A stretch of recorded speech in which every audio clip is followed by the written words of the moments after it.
They say working with animals is a privilege, but it's easy to forget that some creatures are not tamed, only contained.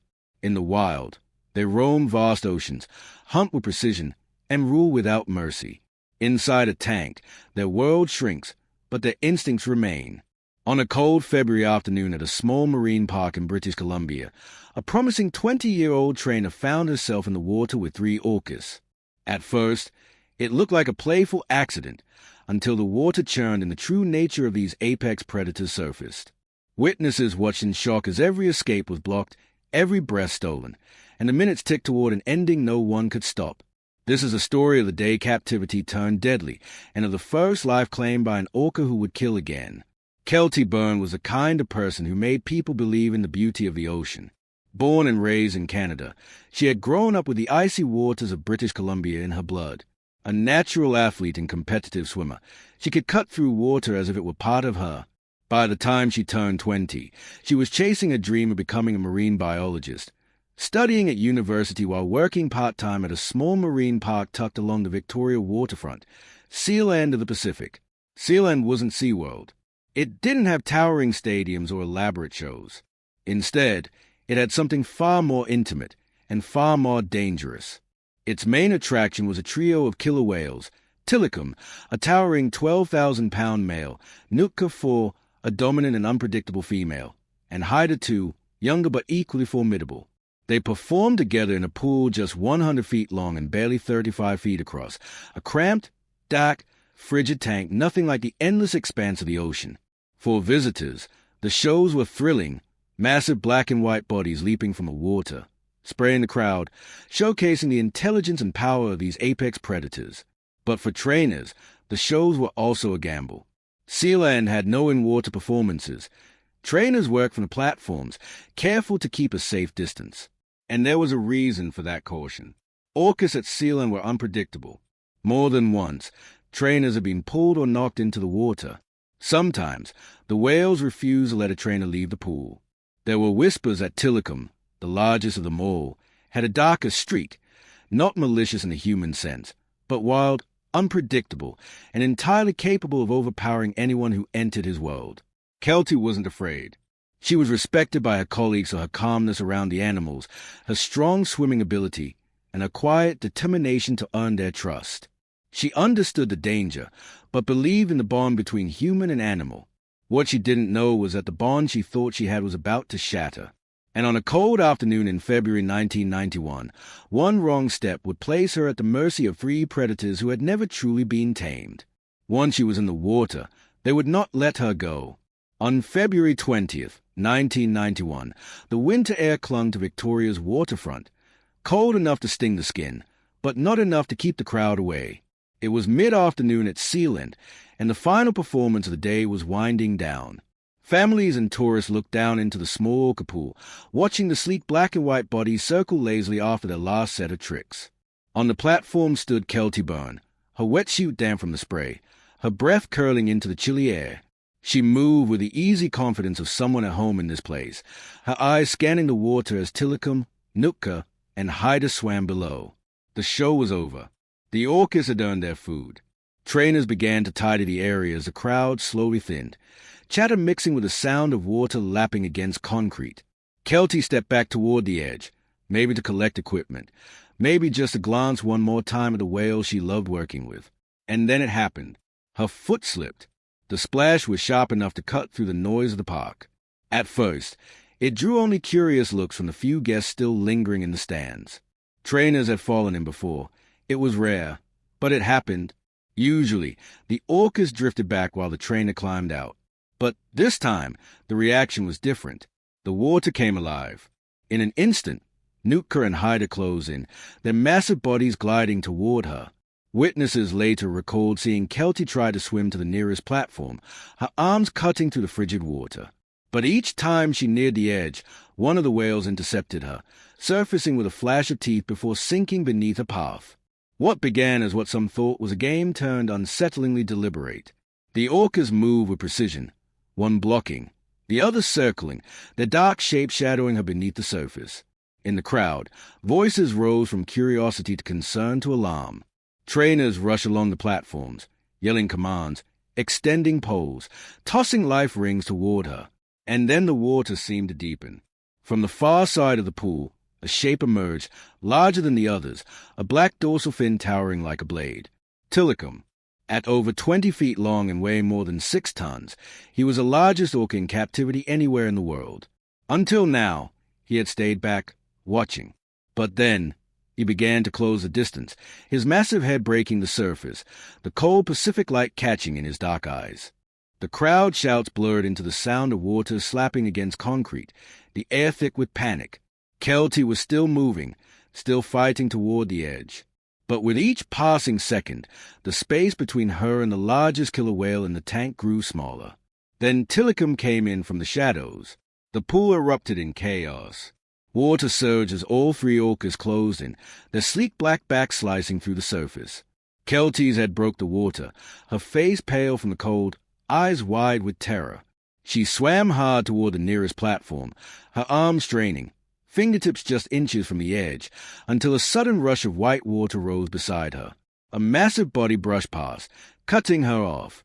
Another orca surged from beneath, the swell knocking her back into open water. Witnesses in the stands would later recall the sound. Not just the splashing, but the sharp gasp for breath, the frantic churn of water as Keltie fought to stay above the surface. Every time she found a direction, the whales were there, corralling her like prey. She tried again, pushing toward a corner of the pool, her hand reaching out, only for a sudden tug to rip her under. Gasps echoed from the stands. Seconds later, she reappeared, coughing, fighting to catch her breath. By now, the crowd had turned from curious to horrified. Parents pulled children closer. Some screamed for someone to help. Trainers raced along the platforms, poles in hand, shouting commands that went unanswered. They tossed bright orange life rings toward her, but the orcas blocked them, their huge bodies gliding between her and safety. Then from the center of the pool, Tilikum made his move. At over 6 tons, he was a wall of muscle and power, a force unlike anything else in captivity. He surged forward with terrifying speed, the water rising against his bulk. In a single motion, his mouth closed around Keltie's foot, pulling her beneath the surface with a force that no human could resist. The stands erupted. Trainers leaned dangerously over the edge, trying to reach her. She broke the surface for a moment, her voice cutting through the chaos. "I don't want to die." It was raw, desperate, words that would haunt those who heard them for decades to come. But the whales were unrelenting. They dug beneath her, surged beside her, and each time she neared an escape, she was pulled back into the center of the pool, further from hope, deeper into their control. And above the frantic scene, no one yet understood the terrible truth. This was not just an accident. It was the first fatal strike of an orca who would kill again. The audience's cheers had long turned into heavy breaths, then into a suffocating silence broken only by a shout from the edge of the pool. Trainers ran along the sides, arms waving, tossing handfuls of fish into the water, hoping instinct would overpower whatever had taken hold of the whales' minds. But Sealand's design, 3 connected tanks with no direct deck-level access to the main pool, was a trap in itself. There was no way to reach Keltie without climbing down into the water, and if they did, they would be stepping directly into the reach of 12,000 pounds of muscle and teeth. One wrong move, and there would be another body in the water. Keltie surfaced once, just once, her arms flailing, eyes wide with a terror that would never leave the memory of those who saw it. The moment was brief, so brief that even those closest to the glass questioned if they had truly seen her at all. The next instant, her body was yanked back into the churning darkness. Tilikum was not alone. The 2 females, Haida 2 and Nootka, moved with him like shadows, cutting off every path to the surface. Each time Keltie tried to push toward open water, one of them would rise, blocking her, forcing her back toward the center of the tank. Every second mattered. Every second lost felt like another nail in the coffin. Trainers shouted her name, banged on the rails, threw fish, anything to break the whale's attention. But nothing broke the unity of that deadly trio. And then the pool went still. No splashes, no movement, no sign of life breaking the surface, just a wide expanse of glassy, dark water that hid its secrets well. By the time the water went still, it was already too late. The hours that followed were a haze of horror. The stadium, once filled with cheers, now sat in an eerie silence, the only sound coming from the restless slaps of orca tails against the water. Trainers, pale-faced and trembling, worked to lure the whales into the back pool, their voices quivering as they called out command the animals had long since stopped obeying. It took hours before Tilikum, Haida, and Nootka were finally corralled into a smaller holding pen. Only then could divers, their movements slow and reluctant, descend into the now-still main tank. The water, cold and clouded, revealed what no one wanted to see. Keltie Byrne, motionless, her body suspended like a ghost beneath the surface. When they brought her up, the reality was inescapable. Official reports would confirm the cause of death, drowning by forcible submersion. But those who witnessed it didn't need a coroner's statement to understand what had happened. British Columbia woke the next morning to headlines that didn't just report a tragedy, they screamed it. Orca kills young trainer at Sealand of the Pacific blared across newspapers. Television stations replayed shaky footage of emergency crews and the distraught faces of her colleagues. The shockwave hit hard. Keltie wasn't just a name in print. She was a beloved athlete, a rising star, a young woman whose life had been stolen in front of a crowd. The damage to Sealand's reputation was immediate and irreversible. Within a year, the park's gates would. Closed forever, its tanks drained, its show pools abandoned. But for those who thought this marked the end of the story, they were wrong, because the orca at the center of it all, the massive, imposing male named Tilikum, was not done. His time at Sealand had ended, but his journey, and the trail of violence that would follow him, had only just begun. The orca tanks at Sealand fell silent after that day. The water, once alive with the sound of splashes and whistles, now mirrored only the gray sky above British Columbia. In the weeks that followed, the public demanded answers. How could this have happened? And why were these massive predators kept in such cramped quarters? Within months, Sealand made a decision it could never reverse. The three orcas, once the star attractions, were separated, shipped thousands of miles away. Tilikum and Nootka were sent to SeaWorld Orlando in Florida, their arrival quiet, almost secretive. Haida, too, was sent to SeaWorld San Antonio in Texas. What should have been a fresh start was, for at least one of them, the beginning of something far darker. For Tilikum, the change in scenery did not erase what had happened in Victoria's harbor that day. In his new home, the tank was bigger, the shows flashier, but the isolation, the dominance of the other whales, and the unrelenting cycle performance continued. Behind his glass enclosure, there was a shadow growing. Trainers whispered that he was unpredictable, that his size made him dangerous to work with. Years later, that whisper turned into a scream. In 1999, the body of Daniel Jukes, a man who had snuck into the park after hours, was found draped over Tilikum's back, his injuries horrifying. And in 2010, tragedy struck again. During a live dine with Shamu Show, senior trainer Dawn Brancho was pulled into the water and killed, her final moments witnessed by a stadium full of visitors. Animal welfare experts pointed to the same truth. Confinement, the lack of space to roam, and the deep psychological stress of captivity could warp even the most intelligent and social creatures. Tume's life had been carved into a story of spectacle, profit, and tragedy, a story that began the moment he was torn from the wild. As the years passed, one haunting reality remained. Tilikum's name will forever be linked with death. Yet the most chilling part, the full truth about what happened to him in the wild before his capture and how it shaped the predator he became, was still buried beneath the waves. The incident at Sealand of the Pacific didn't just scar the small Canadian marine park. It ignited a debate that still rages today. Marine biologists have long spoken about the orca's intelligence.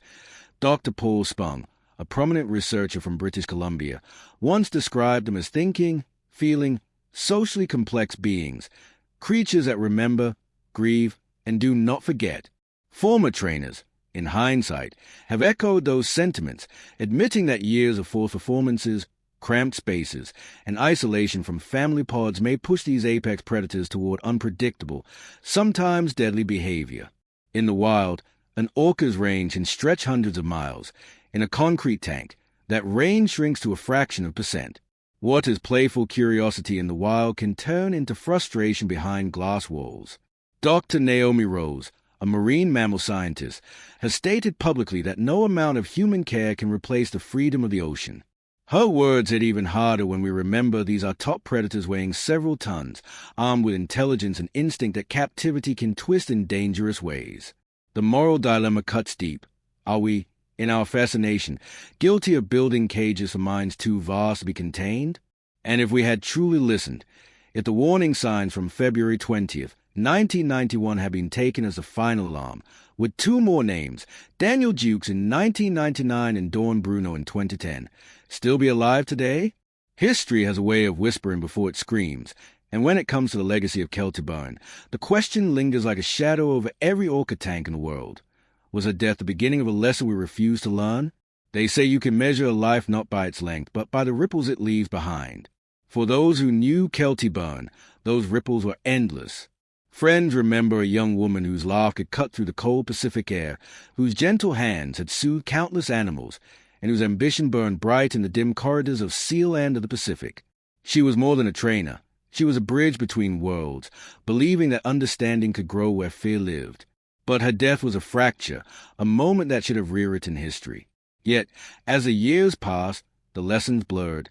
The same orcas who had pulled her under would spend the rest of their lives in concrete tanks, Tilikum's story in particular stretching into tragedy after tragedy. Experts warn that captivity reshapes a wild creature in ways science is only beginning to grasp. Isolation, boredom, and confinement erode instincts honed by miles of open ocean. It is not just a body that suffers, it is a mind. And when the mind of a predator turns inward, the results can be fatal. Perhaps the most haunting question still shadows the industry. If the world had truly listened after Keltie Byrne, would Daniel Jukes still be alive? Would Dawn Brancho? Keltie's story is more than a cautionary tale. It is a reminder of the cost of forgetting. And as the tide of public opinion shifts, it calls on all of us to decide what kind of future we choose for these apex predators and for ourselves. In the end, the ocean never claimed Keltie Byrne. A tank did,